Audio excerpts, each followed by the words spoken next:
In this problem, we're going to make this drawing by following these steps and then find the distance between point A and point E. First, make sure that ortho is on. Then let's check that the center and intersection options are checked under the object snap. So click this little arrow and then let's make sure that center is checked and then intersection is checked. Okay, now let's click the line tool. Click anywhere on the screen, move right, type 8, press enter, right click, cancel. 8 is the length of the line. Now we're going to draw this circle with radius r1 and that is given as 2.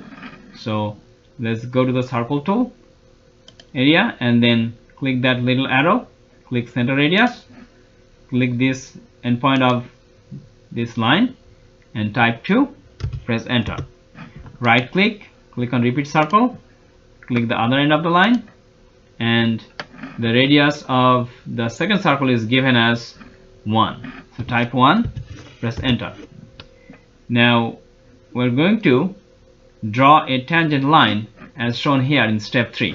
So click on the line tool and then type TAN and press enter. TAN is for tangent.